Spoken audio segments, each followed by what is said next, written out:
All we have to remember is that the Vikings won.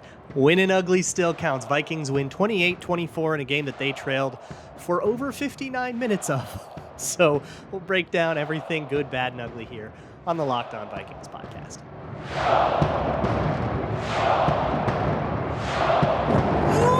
Ooh-wee! You are Locked On Vikings, your daily Minnesota Vikings podcast, part of the Locked On Podcast Network, your team every day. What's going on, everybody? Welcome to another episode of the Locked On Vikings podcast, part of the Locked On Podcast Network, your team every day. As always, I'm your host, your pal, and the kid you copied off in math class. My name is Luke Braun. You can find me on Twitter at LukeBraunNFL. Show is on Twitter at Locked On Vikings. And thank you so much for making Locked On Vikings your first listen of the day. Vikings win 2-1, baby. First place in the NFC North, I believe, if my tiebreakers are right. So we've got that going for us. 28-24 against the Lions at home. 'Twas a rough one for most of this game. A lot more went wrong than went right.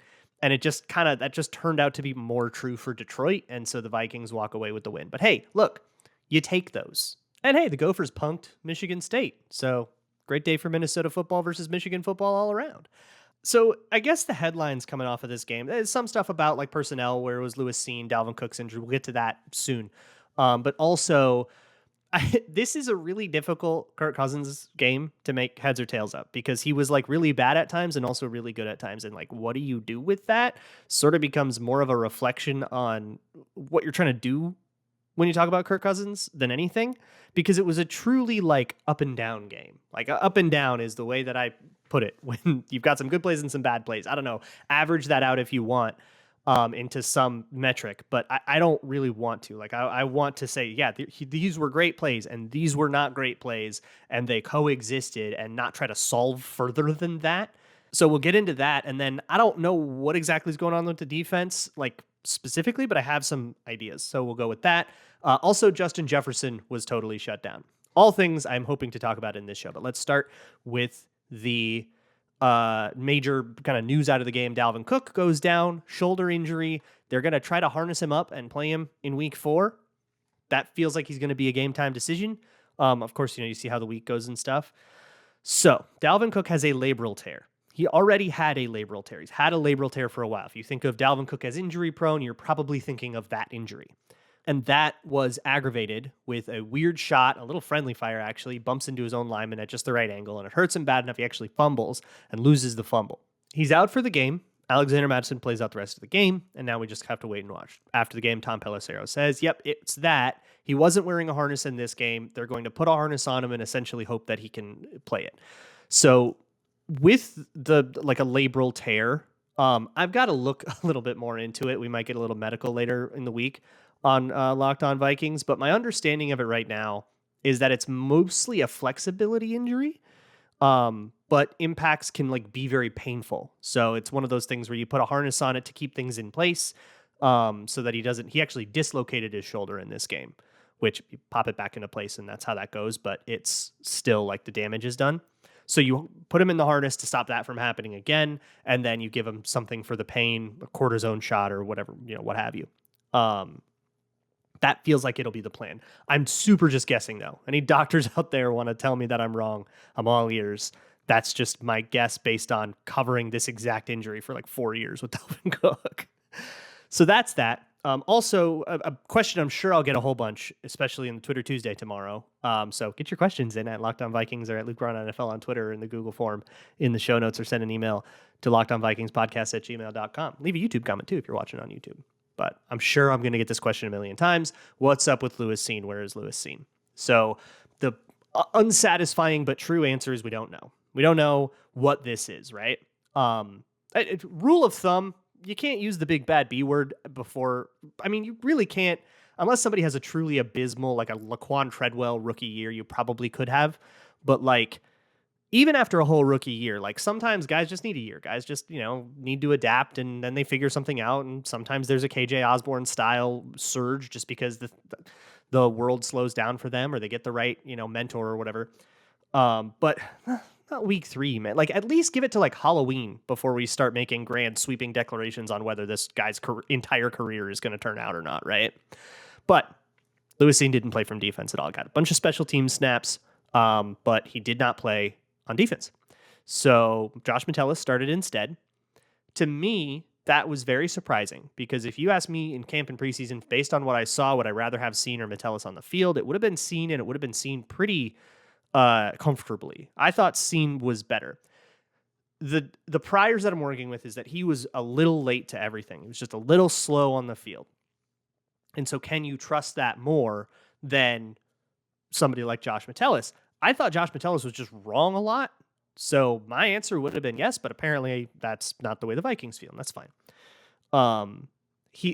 When asked about this, they didn't say, oh, he's like bad, or well, of course they're not going to say that, but they basically blamed it on the injury. They said, he's dealt with an injury, it killed some developmental time, and he's still getting up to speed. And they seemed to be very unconcerned with it. All of the beat reporters seemed not that concerned with Cine himself, and it might just be a thing where we need a little patience. I know that's hard to ask for. We don't do a lot of patience in football fandom, but that's probably the best idea. And at the very least, yeah, maybe he's a bust, and he's terrible, and he's on the field because he's genuinely just worse at football than Josh Metellus. Oh, woe is us. We probably can't say that by week 3. If that's the case, we can wait till we know it. We don't need to be the first people to cry bust. We don't need to be the fastest cynic. That's where I'll leave that, I guess. But hey, Josh Metellus got the game-sealing interception, so good for him on a Hail Mary. He kind of earned the interception by jumping something. I think he jumped something off the dome, but he couldn't catch it, and then he ended up getting it like kind of handed to him on the Hail Mary, which feels like just. I don't know. So that's the main news coming off of the game, injury personnel-wise. But we should talk about Cousins and what happened to Jefferson and everything else, maybe a blow-by-blow of the game, and then, of course, some stuff on defense. But before I get into all of that, I would like to talk to you a little bit about therapy. I am a very big fan of therapy. I think everybody should at least look into it, whether you're perfectly healthy or whether you have problems or not or whatever. To me, it's a maintenance thing. It's not a doctor you see. It's a gym you go to, if that makes sense. But for your mental health, and taking care of your mental health is really important. To help you with that, BetterHelp is an online therapy resource that can help you get hooked up with somebody who's right for you. Big thing about therapy, and I'm especially talking to you fellas, I think it's really important for men, going to one therapist and they're not right for you, thinking all therapy is like that, and then spending the rest of your life thinking, I don't really like therapy. BetterHelp can help you bounce between a whole bunch, and I super recommend this. Try a bunch of people. I tried a lot of people when I was first finding my therapist before I found somebody who had the right things in common with me, had the right things not in common with me, and the right perspective, and kind of felt like the kind of person I wanted to establish that kind of relationship with. BetterHelp can help you bounce between all of those consults and different therapists for free. So I implore you, go to betterhelp.com/lockedon today, and you can get 10% off of your first month. That's betterhelp.com/lockedon. If you're looking for something a little deeper than what we can get into on a podcast, on a mostly audio format, even if you're watching on YouTube, it's still kind of just me in front of a camera. Go to patreon.com/LukeBraunNFL. I do a lot of film breakdowns over there. You can also find the history of the Minnesota Vikings, a 7-hour documentary series, like a whole season of TV. So head on over. That's once again patreon.com/LukeBraunNFL, and I would love it if you joined. Let's talk about the offense. So I think the biggest thing from this game is essentially the offense was totally anemic. They fell behind 14-0. Didn't score until deep into the second quarter, and then score. They came back and it was tied by halftime. And then they fell behind 24-14. They let the Lions score on them twice unanswered again. And then they answered twice deep into the game. Touchdown, win 28-24, including the touchdown at the end. You've probably at least seen highlights of it if you've missed the game, the big one to KJ Osborne wide open. So what's up with that? You might be also baffled at a bad Justin Jefferson stat line, just a genuine clunker of a Justin Jefferson stat line. 3 catches for 14 yards. That's not a lot. That's nothing, right? Like basically totally clamped. He was out. There were more CJ Ham receiving yards on fewer receptions, mind you. This isn't a weird targets thing than there were Justin Jefferson receiving yards. But then, of course, KJ Osborne for 73 and Adam Thielen for 61. That's where the offense went. So that is kind of what we wanted to see a little bit, right? If they shut down Jefferson, can the Vikings, find other ways to generate a passing offense? Ultimately, you get 260 yards of passing offense. That, like, you could do worse than that, right? So they did find something, but it took them a long time to find it. And a lot of it came through like tight end screens and fullback screens and sort of gimmicky stuff, because ultimately for most of the day, the wide receivers were getting clamped. Adam Thielen came in really clutch though. Like Adam Thielen's 61 yards, a lot of those were 3rd and 8s and a 4th down and really important pivotal moments in the game. And then of course, KJ Osborne came in clutch at the end. Kirk Cousins actually had a really interesting answer when he was asked, hey, why does KJ Osborne only seem to come up when it's like the end of the game? And he says, well, things work a little different in 2-minute, where in regular down to down football, it's a little bit more of a progression where you're kind of putting Osborne in a tertiary spot where, the main point of this play is getting the ball to Justin Jefferson, and KJ Osborne's also there as like read number 3. But in 2-minute, the plays that you call are a little bit more free form and loosey goosey. A little bit more just find the open guy and a little bit more kind of on the fly. And so Cousins says, then it sets him up with a one-on-one, and it's a little bit faster to get to him. And I get to him before finding an open Jefferson or Thielen. So, I get to him more often. I thought that was really interesting. But Cousins himself, I guess we should talk about this too. Boy, weird one for him. It's weird because, it's not weird for him to have an up and down game. That's a very Kirk Cousins thing. But it's weird for him to be inaccurate. He was missing. He was missing high a lot. And enough to be like, let me look at mechanics and look up a quarterback throwing clinic and see if I can't suss out what exactly is wrong here, because Cousins missed too many high. Now there was there was a wide open KJ Osborne. It looked like a coverage bust, and Cousins put what he thought was the right amount of mustard on it. Turned out to be way long. And later in the game, the touchdown to Osborne that ended up being the game winner, he actually said he thought he didn't put enough on it and it ended up being perfect. And with a laugh, he's like, guess I got to work on my distances, which, yeah, bud. Rough. We also have to look at that last drive, the last couple of drives where Kirk Cousins was excellent. He hit throws on the mark. He found openings downfield. And he clutched out the win, right? So what do you make of that game is a philosophical question, right? There were bad plays. He missed high. This stuff was bad and it was here and it exists and it's part of the game. But also here's this other stuff at the end of the game that was very good. What do you make of that? Do you boil that down and call it medium?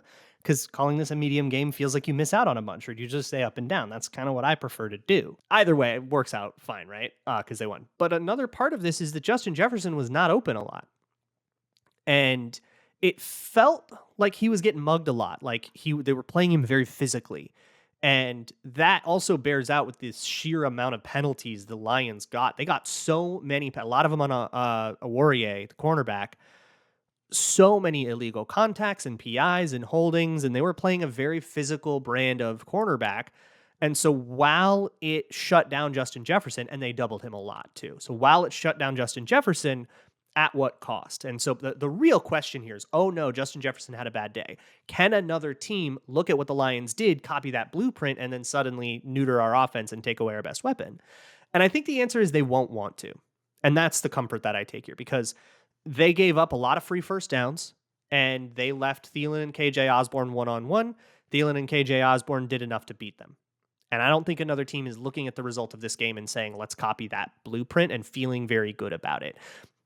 I don't know. It feels like they paid too much to stop Justin Jefferson, and while they got what they paid for, it ended up costing them in the clutch moments of the game, where they had one-on-one KJ Osborne versus Mike Hughes, and Mike Hughes messed up the coverage, and KJ Osborne was wide open. And like one play before that, KJ Osborne working across the field, again, caught a 4th and 8 for a huge gain comfortably into field goal range. And then the very next play, they let him go. So like they had one-on-ones where they didn't really maybe want them. And that is what I think happened here. So part of it was a lot of Cousins just not throwing on a right platform. Some of that was pressure. I did not live. It goes very fast, so I didn't see who was responsible for that. There were a lot of free blitzers, and we talked about that before the game with Matt Derry. The Lions blitz a lot, and I think the Vikings still have a lot to work on with their blitz counters. So a lot of that just resulted in off-platform throws and sort of heaving it with your arm, and sometimes it goes high, and sometimes it goes long, and it sails on you when you can't step into it the way that you wanted to. But I don't think the offensive line played poorly, but I reserve the right to take all of that back once I actually get to slow down and look at it. So like that was part of it with Kirk Cousins just missing, and a lot of that was because he was throwing off platform. Sometimes it wasn't off platform though. Sometimes these were just like coming out high on him, and so I'm really curious to see if I got anything. And then part of that was the Lions cornerbacks playing perhaps overly physical. And yes, they shut down Justin Jefferson, but it cost them way too much in penalties. And also the doubling gave one-on-ones to other players who then drew penalties of their own and eventually just won the game for the Vikings. So that's where the offense is at, in my opinion. So some things that are worth fixing, some things I don't think another team should do again. Like, I don't think the Lions are going to be happy with the plan that they came out with. Decent idea, but it didn't work well enough. I don't think they come out with that again next time. And that gives me like a tempered level of concern, I guess is what we'll call it. I want to talk about the defense as well. So that's what we'll get into next. Defensively, I don't like it at all. I don't like any of it. I hate it. I hate what the Vikings are doing. All the players are saying like, yeah, we're still getting used to the defense and we're kind of still figuring it out. And if you were listening to Locked On Vikings for the last like 3 months, I've been saying that. I've been saying, what are you ever good at the first time you do it, right? They're going to struggle for the first couple months here. And then by like week 8, week 9, I'm hoping to see a little bit of a, like by the bye week, maybe I'm hoping to see a little bit more cohesion. And it's a matter of, can you survive this really porous zone defense in the meantime? But we are here in the meantime where a lot of things went wrong. There were just a lot of pass-offs that didn't go right. And that's kind of one of the skills, and maybe we'll have a longer conversation about it here someday. One of the skills of zone is being able to pass off and pick up, and it's a two-man thing. It takes two to tango. It's about understanding exactly where your teammate is going to drop a guy off and where you need to become too close to him to make that throw safe. And it's a matter of optimizing that so that you are not only not giving the quarterback a throwing window, but you're also not overlapping and leaving a whole bunch of room somewhere else. That's a difficult thing, and it's not something that they're really as used to being leveraged. They would play a lot more tight to routes. They would play in people's hips and man up a lot. When you can get really good at that, you can play that true zone match where it feels like everybody's in man-to-man all the time, but you also can't like rub them and you can't use mesh on them to beat man. That's what they're after. That's what they're going for, but they're very far away from it right now.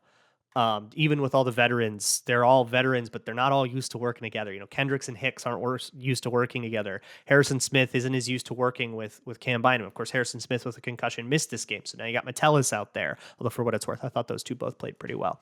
The corners aren't as used to it, so it's especially Chandon Sullivan feels like he's at the center of a lot of these. So it's just communication with everybody. A lot of coverage busts and mistakes and just wide open guys because you just aren't quite spacing yourselves with each other properly.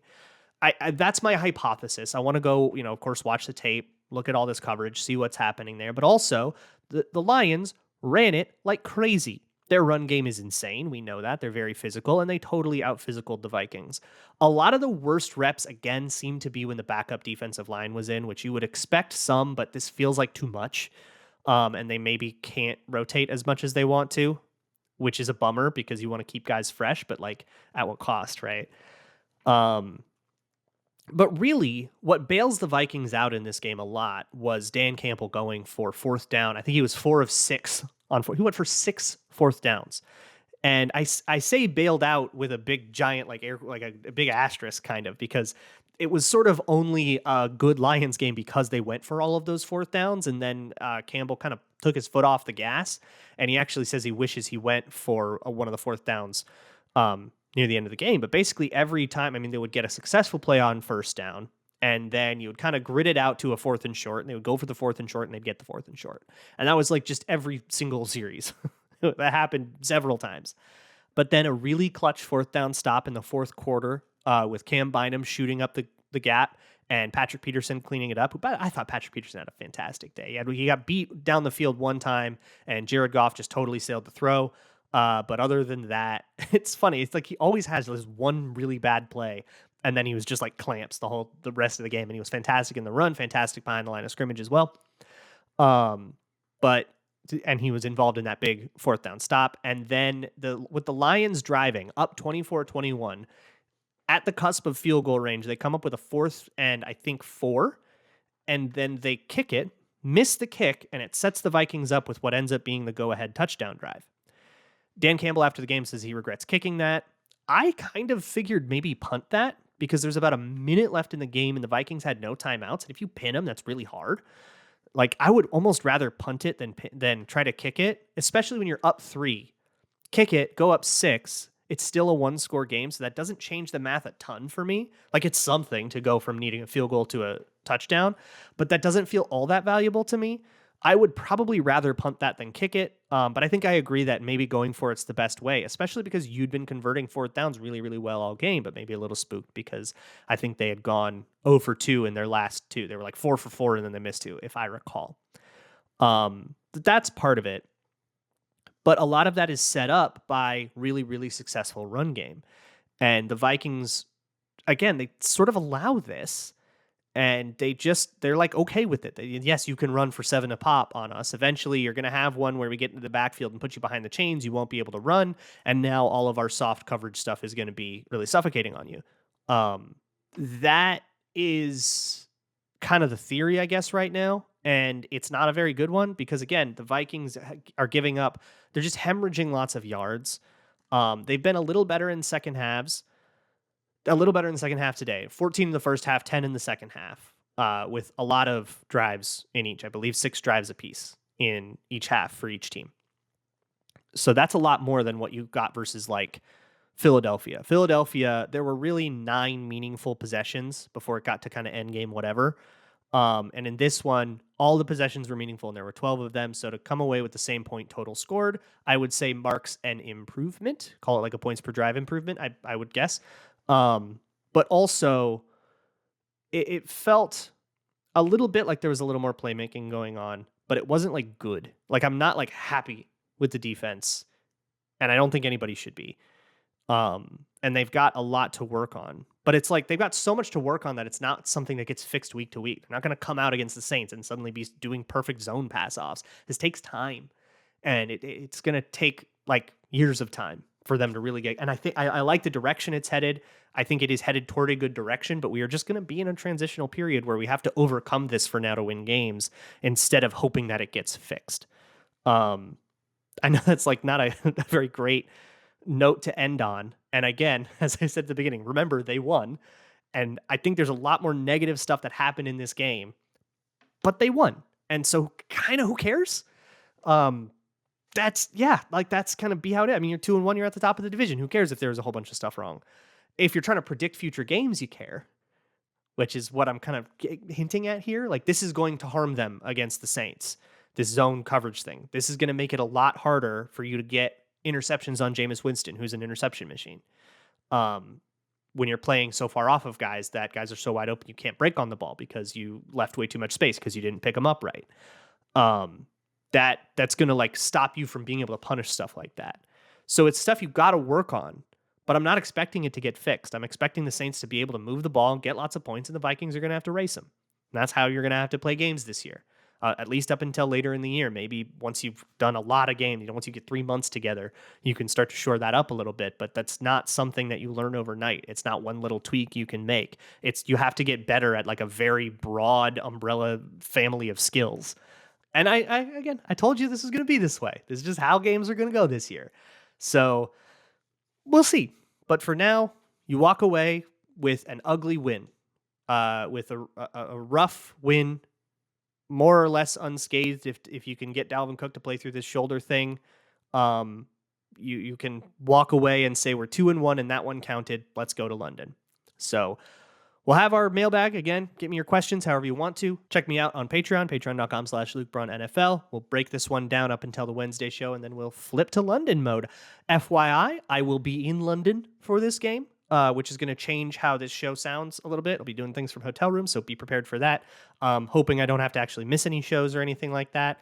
But I'll also be at the game, so you can hopefully get some social media content from there. It's also going to change how things are on Patreon, but we'll talk about all that. I'll see y'all tomorrow, and as always, Skull.